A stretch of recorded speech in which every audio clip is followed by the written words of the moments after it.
তো যদি আপনি প্রধানমন্ত্রী কৃষক সম্মান নিধি প্রকল্পের বেনিফিশিয়ারি হয়ে থাকেন এবং কন্টিনিউ এই প্রকল্পের টাকা আপনার অ্যাকাউন্টে আসছে, তাহলে আজকের এই ভিডিওটি একটুও স্কিপ না করে সম্পূর্ণ দেখুন। কারণ ইতিমধ্যেই কিন্তু সমস্ত পঞ্চায়েত থেকে একটি নোটিশ পাঠানো হচ্ছে, যেটাকে বলা হচ্ছে রিনিউয়াল নোটিশ। অর্থাৎ যারা প্রধানমন্ত্রী কৃষক সম্মান নিধি প্রকল্পের টাকা পাচ্ছেন বা যারা বেনিফিশিয়ারি আছেন, তাদের প্রত্যেককে কিন্তু আবারও রিনিউয়াল করতে হবে। তো আপনারা কীভাবে প্রধানমন্ত্রী কৃষক সম্মান নিধি প্রকল্পে রিনিউয়াল করাবেন, তার জন্য কী কী ডকুমেন্ট লাগবে, কোথায় আপনাকে সেই ডকুমেন্ট জমা করতে হবে, আপনার এলাকায় কবে থেকে রিনিউয়াল শুরু হবে, তার সম্পূর্ণ বিস্তারিত কিন্তু আজকের এই বিজ্ঞপ্তি থেকে আমরা দেখে নেব। তো প্রত্যেক কৃষকদের জন্য কিন্তু আজকের এই ভিডিওটি খুবই গুরুত্বপূর্ণ, অবশ্যই শুরু থেকে শেষ পর্যন্ত দেখবেন। ভিডিওটি ভালো লাগলে লাইক করবেন, চ্যানেলটিকে সাবস্ক্রাইব করে পাশে রাখা বেল আইকনটি প্রেস করে নোটিফিকেশন অল করে রাখবেন, সবার সুবিধার্থে ভিডিওটি শেয়ার করবেন। তো চলুন শুরু করি। তো আপনারা এখানে একটা বিজ্ঞপ্তি দেখতে পাচ্ছেন, যেটা কিন্তু একটা পঞ্চায়েত থেকে দেওয়া, এবং আপনাদের প্রত্যেক পঞ্চায়েতে কিন্তু এরকম একটা নোটিশ আসবে। তো এখানে লেখা আছে office of the assistant director of agriculture. তো এটা মূলত বোলপুরের একটা পঞ্চায়েতের। এখানে ডেট দেখতে পাচ্ছেন 14/7/2022।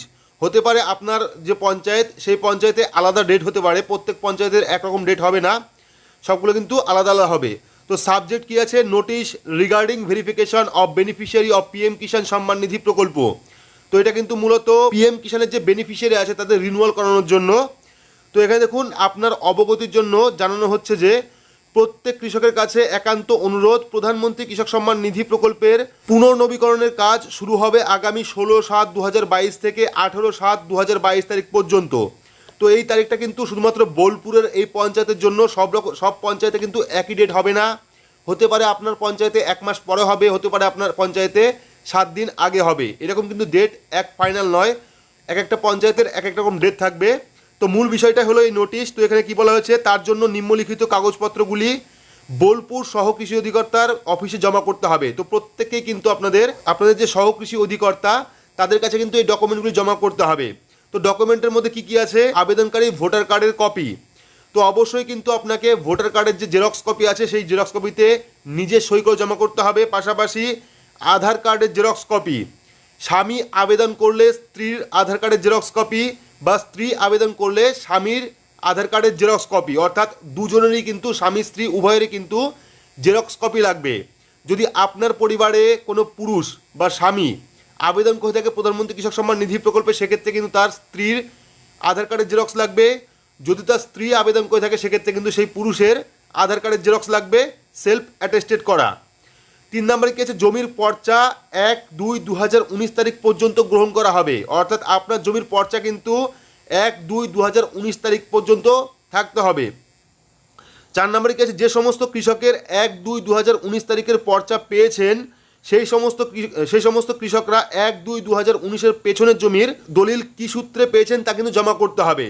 তো যদি আপনি 1/2/2019 তারিখের পর পর্চা পেয়েছেন, অর্থাৎ 1/2/2019 পর জমির পর্চা পেয়ে থাকেন, সেক্ষেত্রে কিন্তু আপনাকে 1/2/2019 পেছনে আপনার দলিল কোন সূত্রে পাওয়া সেটা কিন্তু জমা দিতে হবে। 5 নম্বরে কি আছে, যে সমস্ত কৃষকরা পৈতৃক সম্পত্তির উত্তরাধিকার সূত্রে পেয়েছেন, তাদের কিন্তু পুরাতন দলিলের জেরক্স কপি দিতে হবে। তো যারা পৈতৃক সূত্রে অর্থাৎ দানপত্র হিসাবে জমি পেয়েছেন, তাদের কিন্তু, বা উত্তরাধিকার সূত্রে জমি পেয়েছেন, তাদের কিন্তু পুরনো জমির যে দলিল সেটা কিন্তু দিতে হবে, বা ওয়ারিশান সার্টিফিকেট জমা করতে হবে, বাবা অথবা মার মৃত্যু সার্টিফিকেট জমা করতে হবে। তো যারা উত্তরাধিকার সূত্রে জমি পেয়েছেন, তাদের কিন্তু অবশ্যই পুরনো যে দলিল, সেই দলিলের কপি দিতে হবে। পাশাপাশি কিন্তু ওয়ারিশান সার্টিফিকেটের জেরক্স এবং বাবা অথবা মার মৃত্যু শংসাপত্র বা মৃত্যু প্রমাণপত্র দিতে হবে। তো ডকুমেন্টের মধ্যে আছে আবেদনকারীর ভোটার কার্ড, এবং আবেদনকারীর স্ত্রীর আধার কার্ডের জেরক্স দুজনেরই, পাশাপাশি জমির পর্চার জেরক্স, এবং পৈতৃক, যদি আপনি উত্তরাধিকার সূত্রে জমি পেয়ে থাকেন, সেক্ষেত্রে সেই যে পুরনো দলিল জমির, সেই দলিলের কপি, পাশাপাশি ওয়ারিশান সার্টিফিকেট, বাবা অথবা মার মৃত্যু সার্টিফিকেট কিন্তু জমা দিতে হবে। তো এখানে যে ডেট দেখতে পাচ্ছেন, প্রত্যেক পঞ্চায়েতে কিন্তু একই ডেট হবে না, আলাদা আলাদা ডেট হবে। সেক্ষেত্রে কিন্তু আপনার পঞ্চায়েতে হতে পারে 1 সপ্তাহ পরে আপনার কাছে নোটিশ চলে আসবে, পঞ্চায়েত থেকে জানিয়ে দেওয়া হবে যে এই তারিখে প্রধানমন্ত্রী কৃষক সম্মান নিধি প্রকল্পে রিনিউয়াল শুরু হবে। সেক্ষেত্রে কিন্তু আপনারা অবশ্যই স্থানীয় ব্লক অফিসে বা কৃষি সহ অধিকর্তার যে অফিস, সেই অফিসে যোগাযোগ রাখবেন। সেখানে জেনে আসবেন যে কবে আপনার পঞ্চায়েতে এই রিনিউয়ালের কাজ শুরু হবে। তো এটা কিন্তু প্রধানমন্ত্রী কৃষক সম্মান নিধি প্রকল্পের একটি বড় আপডেট। তো আপডেটটি আপনাদের কেমন লাগলো অবশ্যই কমেন্ট বক্সে কমেন্ট করে জানাবেন। ভিডিওটি ভালো লাগলে লাইক করবেন, চ্যানেলটিকে সাবস্ক্রাইব করে পাশে রাখা বেল আইকনটি প্রেস করে নোটিফিকেশন অল করে রাখবেন, সবার সুবিধার্থে ভিডিওটি শেয়ার করবেন। তো আজকের মতো এইটুকুই, ধন্যবাদ।